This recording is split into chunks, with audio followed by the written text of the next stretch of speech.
could ever put 4 quarters on offense together. Oh, man, I'll tell you what. Coach talked about it all week long about just being playing complementary football. And, man, that's what we saw, especially in the third quarter, 3 stops or 2 turnovers and a stop. And then we responded with, I think, 3 touchdowns in a row. So really, really good to have that complementary football working. That's what you look for, man, and that's how explosive we can be when that happens. I know it was never an issue with the coaching staff, but is this point with the DJ, Cade, any controversy to rest, or should it? What's that? Any controversy with Cade, you should have put it to rest. Yeah, no. I mean, DJ's our quarterback. He did a great job of responding. Missed a couple throws in the beginning. Just giving the guys a chance. He missed a couple, made a couple really nice ones, and then really responded in that second half and came out, ran the ball well. Just really proud of him how he's running. I mean, he's just moving well. He's feeling more and more confident each week with his legs, and then made some great plays in that second half too. So you've got to make some of those throws early on in the game, give guys a chance. All right, but that's going to happen. That's going to happen sometimes. So just proud of those guys. Well, I mean, Brandon will show some speed and strength out there, it looked like today. Has he been building to that all season? Who's that? Shipley. Shipley. Yeah, Shipley. He's an animal, man. That guy, he just gives 110% every single time he's out there. He's such a tough, hard-nosed guy, and, man, he has shown through his experience and maturity how he can make all the different types of runs, whether it's zone or counter or just a bunch of different ways of getting the ball, whether we're throwing it to him on a screen or a quick bubble pass or something. I mean, he's just a guy that you can depend on, and it's fun to be around him. Is Antonio Williams kind of working his way into the lineup? He had 2 targets tonight and 2 big plays, and so he's just continuing to make plays.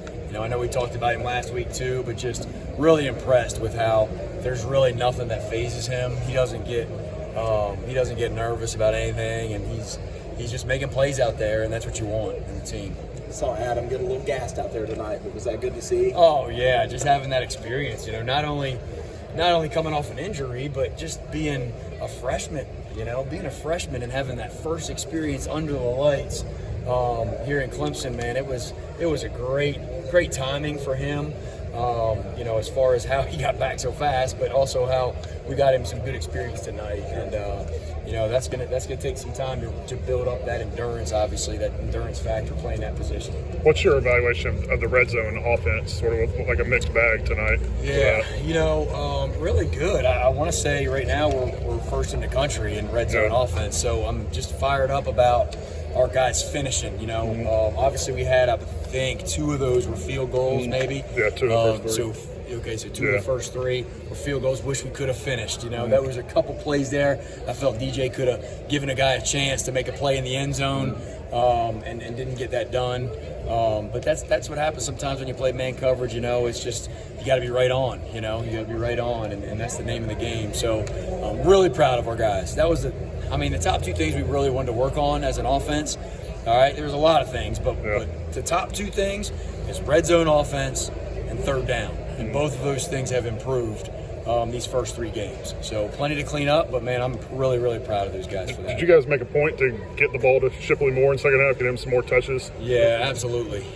Let's get the ball in that our playmakers' hands. That's the name of the game, and just being able to get that ground game running, the running the ball a little bit better in that second half. And I felt like I went away from the run game just a little bit too fast in the first half. So we came back to that in the second half, and those guys responded up front, man. It was awesome to see. What did Coach Winnie say at halftime? Because the defense came out with a little different intensity, and so did the offense. Yeah, I wasn't down here when he talked to the team just because I have to go upstairs. But just talking to the coaches, man, let's just settle the guys down. All right, let's play sound football and come back and start playing complementary football, and it's exactly what we did. Coach, you got to be really proud about the balance attack over 500 yards of offense, and just incredible one-on-one catches for scores throughout the game. What are your overall thoughts on points tonight? Well, that's the name of the game right there is points, number 1. And then, hey, if we can be balanced, that's what we want to be, And sometimes that depends on what the defense is giving us. But, man, being balanced is a big part of what we're about. and we have the talent to be balanced. And then also making those plays, making those one-on-one plays. And I felt like there were some times tonight, man, a lot of times tonight that those receivers were making some big plays in that one-on-one situation. We knew we were going to get a lot of man, and so we had to make those to be explosive, and that's what we were able to do. You got to be really happy. Keith Adams Jr., another legacy, getting some reps there at the end, getting those big runs. I mean, how did it feel to see the son of a Clemson great get his runs out there? Well, it was awesome. You know, I played with Keith for 3 of those years. Keith and I go way back, and what a heck of a player, but more importantly, what a heck of a man he is. And then having the opportunity for his son to be on this team, and I'll tell you what, he's done a really good job this preseason and heading into the season of understanding it and really gaining the respect of his teammates on how he runs, how physical he is. He loves contact, you know, and it's hard to get him down, that first guy. So it was really neat to watch him go out there and really do what we saw him practice for the last month and a half.